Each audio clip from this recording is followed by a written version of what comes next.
Hola Belén, somos alumnas del Instituto San Fernando Rey en la cátedra Investigación Educativa, la institución a cargo de la profesora Ramírez Gabriela. Hola, mi nombre es Nadia Quintana, estamos en segundo año comisión A y estamos realizando el recuperatorio del primer parcial domiciliario. Voy a hablar del concepto de filosofía.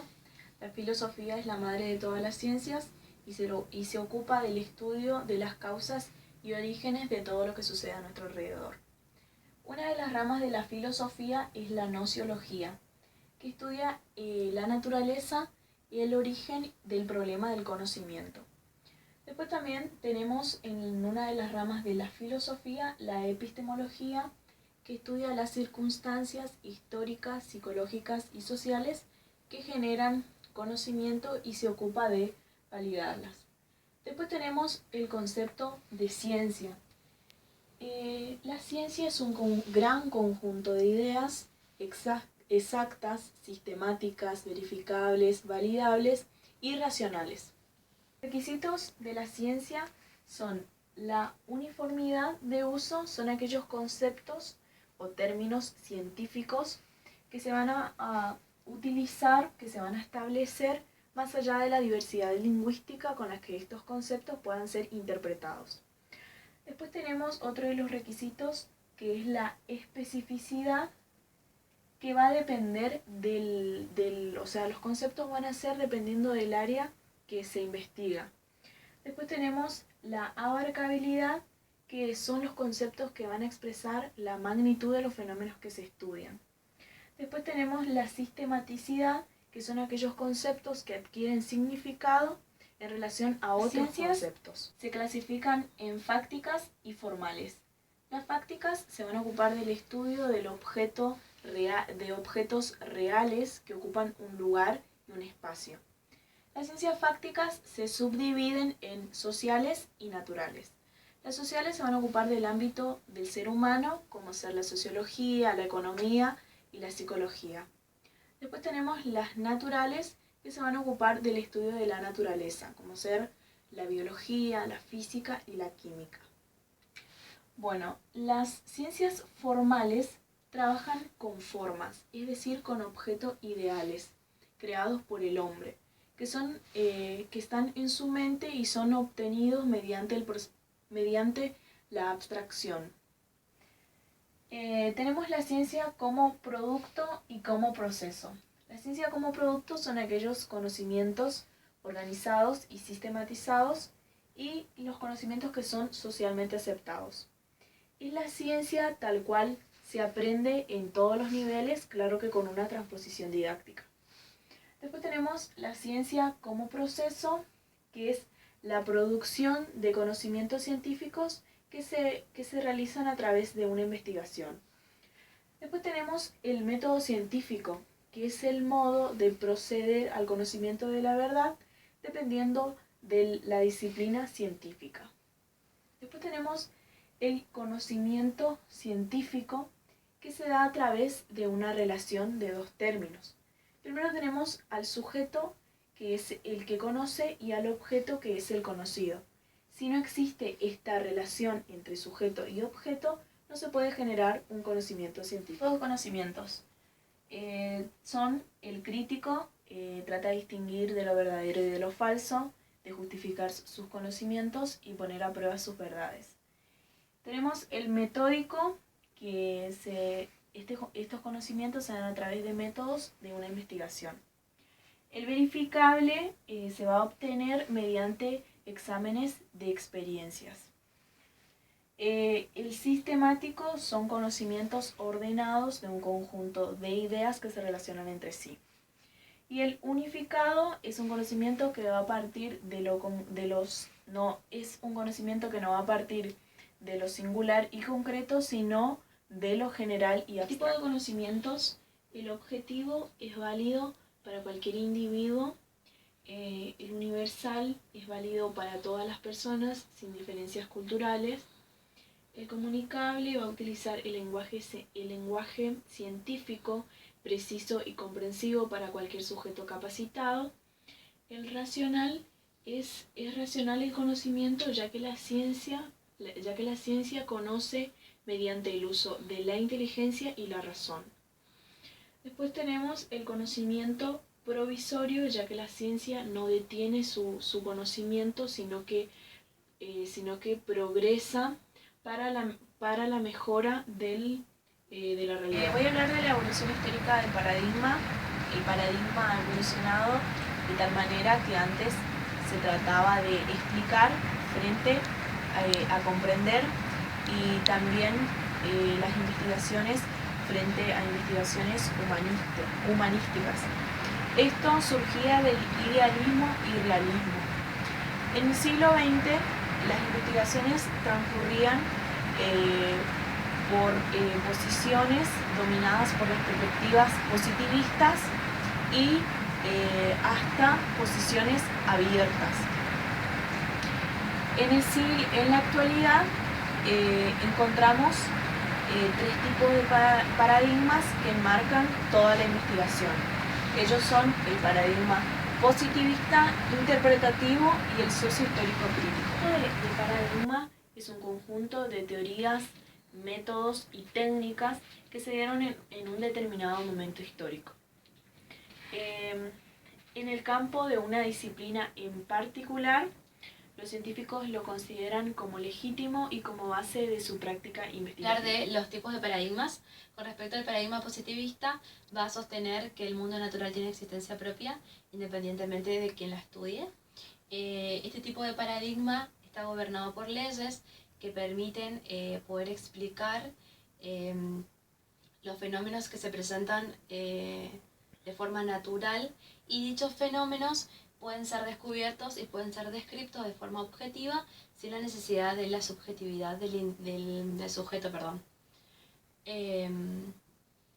Con respecto al paradigma positivista, también va a utilizar la vía hipotético-deductiva de la lógica metodológica. Respecto al paradigma interpretativo, podemos comprender la realidad como dinámica y diversa, y el interés que presenta el paradigma interpretativo es la significación de las acciones humanas y la práctica social. Respecto al paradigma sociocrítico, la función de la teoría crítica es cambiar al mundo y no describirlo, y su objetivo es generar transformaciones sociales, brindar respuestas a problemas que se presentan en las sociedades con la participación de sus miembros. Con respecto al paradigma positivista, la concepción del método que va a utilizar es hipotético-deductiva. La naturaleza de la realidad es objetiva, es única. La finalidad de la investigación es explicar y predecir. La relación del sujeto-objeto es neutra. Las teorías prácticas es que la teoría condiciona a la práctica, en este caso. Las técnicas son las experimentaciones, las observaciones. Y la formación docente tiene que ver con las habilidades, con el entrenamiento y técnicas que va a presentar el docente. Con respecto al paradigma interpretativo, la concepción del método se va a dar a través de procesos inductivos. La naturaleza de la realidad va a ser subjetiva, va a ser múltiple, va a ser de forma creativa. La finalidad de la investigación es la comprensión. La relación del sujeto con el objeto va a ser dependiente, ¿sí? Va a haber una dependencia en esta relación.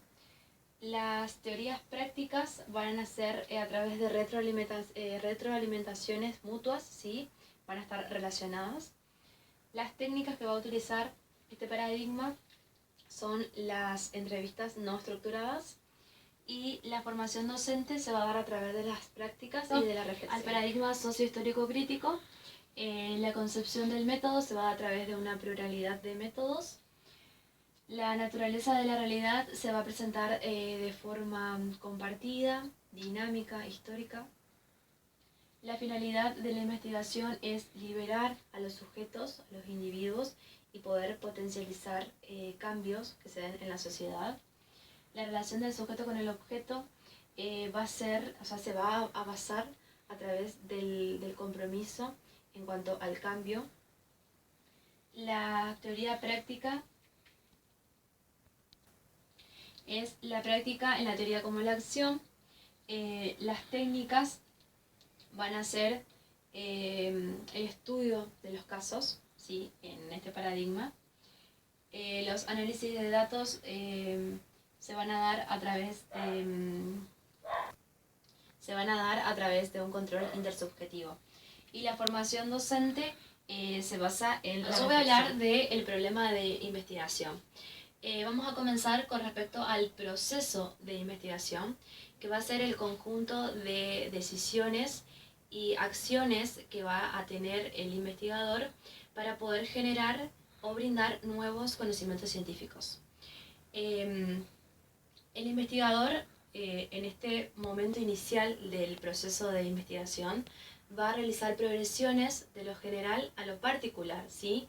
El interés general que va a tener el investigador para poder partir y para poder enfocarse particularmente en el problema que va a abordar.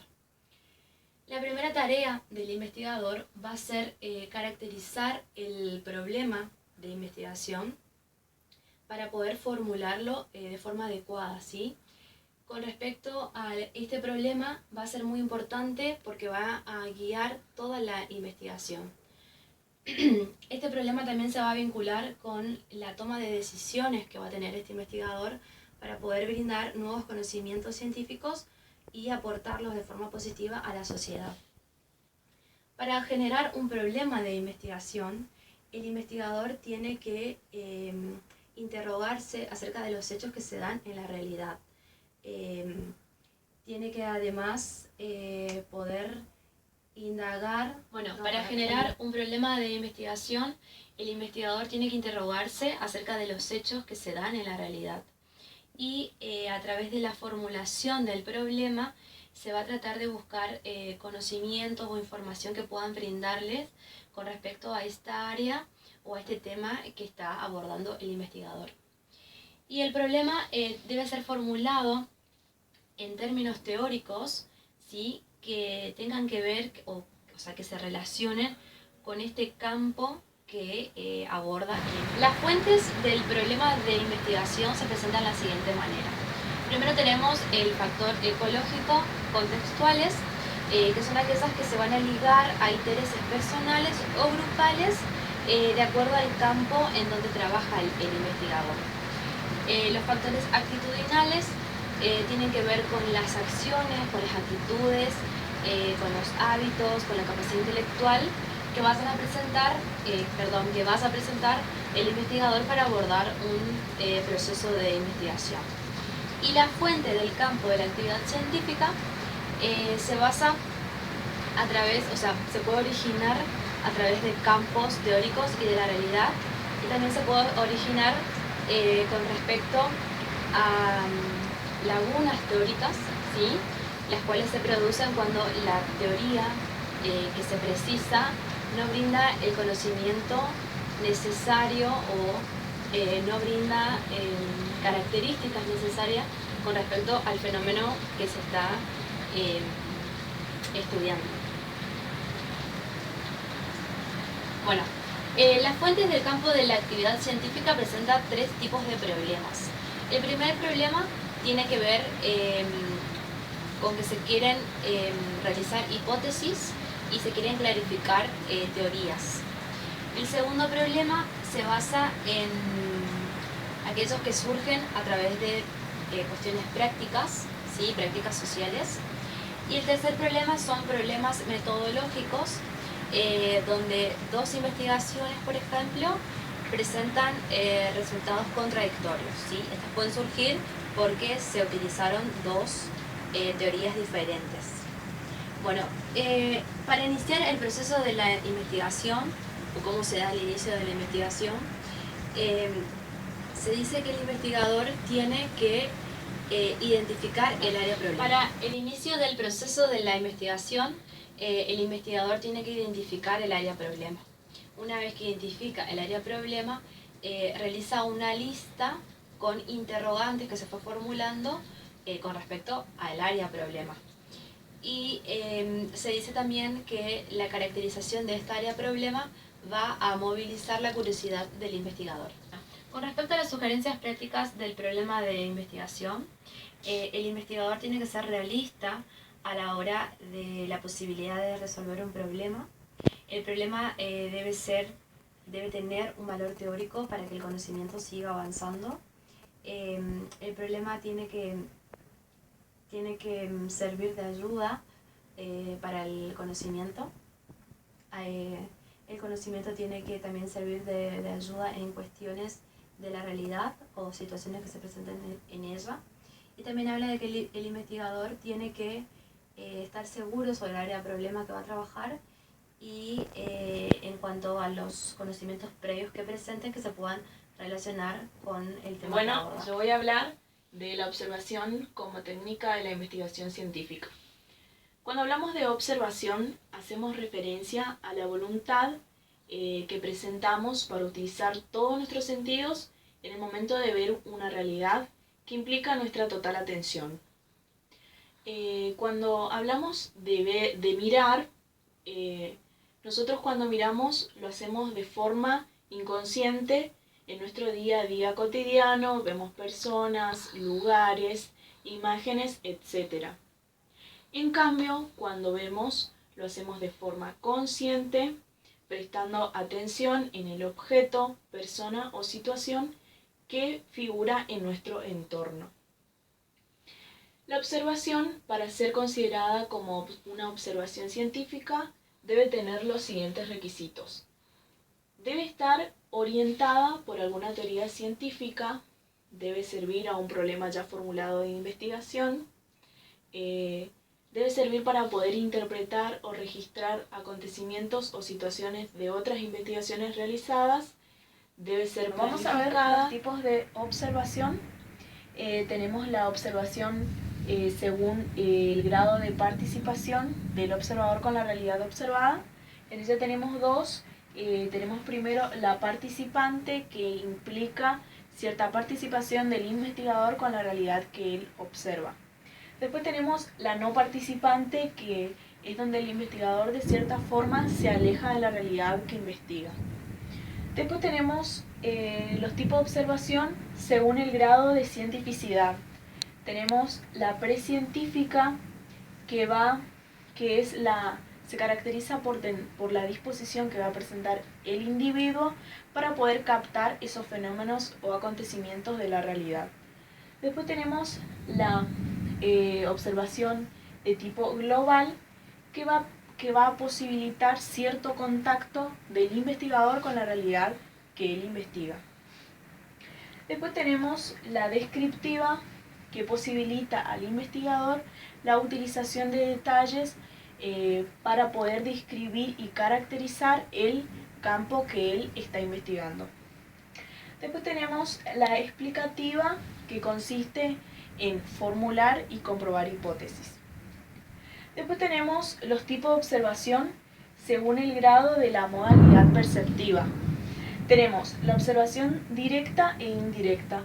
La directa es cuando vamos a utilizar nuestros sentidos como instrumentos de captación de los fenómenos que acontecen en la realidad. Después tenemos la indirecta, vamos a utilizar instrumentos apropiados para la utilización de estos fenómenos. Después tenemos los tipos de observación que se dan en condiciones de contextos naturales y situaciones artificiales. Las que se dan en contextos naturales es cuando el investigador va a ir a la realidad y va a registrar los incidentes o los acontecimientos que suceden. Y después, en las situaciones artificiales, es cuando el investigador va a manipular la realidad para poder tener resultados del objeto que él está estudiando. Bueno, las fases de la observación se caracterizan en 4 etapas. Primero tenemos la selección de un campo del escenario o realidad a observar. El investigador va a seleccionar el escenario o el campo que él desea observar. Después tenemos la negociación del acceso al escenario. Es cuando el investigador va a solicitar el permiso para poder acceder a este escenario. El acceso al escenario se caracteriza cuando el investigador empieza a socializarse con el ámbito que va a observar. Después tenemos la estancia en el escenario, que es cuando el investigador va a empezar a recolectar la información del área que él está observando. Después tenemos la retirada del escenario, que se produce cuando el investigador se retira del escenario porque ya no consigue nuevas informaciones o nuevos fenómenos y los datos ya comienzan a ser repetitivos. Respecto al tema de la observación, voy a hablar de las fases del proceso metodológico de la misma. Y se da a través de 3 fases. La primera es el anecdotario o registros de incidentes críticos, en donde el investigador va a hacer anotaciones con respecto a cosas, a situaciones o aspectos que le llamaron su atención en relación con lo que está observando. Después tenemos las listas de control, que son aquellas en las cuales el investigador va a hacer enumeraciones, ¿sí? Como ir haciendo ítems también de aspectos que le llamaron su atención, todo con respecto a lo que está observando. Y dentro de la lista de control también tenemos las escalas de apreciación, y las escalas también van a ser como una toma, ¿sí? Que va a ir realizando el investigador con respecto a lo que ve, a lo que observa y a lo que le llama su atención. Todo dentro de lo que investiga. Y después tenemos las notas de campos. Las notas de campos sí ya son narraciones que hace el investigador, sí ya es un poco más extenso. Ya sería como, podríamos denominarlo como un texto, que sí, que voy realizando, porque ya en estas notas va a ir volcando ya todo el proceso de investigación. Y dentro de estas notas de campo, el investigador también tiene en cuenta todo lo que fue viendo, todo lo que fue observando, todo lo que fue escuchando, y todo lo que le fue llamando su atención, ¿no es cierto?, con respecto a lo que está observando. Bueno, con respecto a las sugerencias que se van a dar dentro de la observación, se tiene en cuenta de que el investigador pueda prestar atención, pueda ver todo lo que va observando, pueda ir también tomando frases, ¿sí?, de conversaciones o de lo que fue viendo, de lo que fue escuchando, para que le puedan hacer acordar del término de la observación.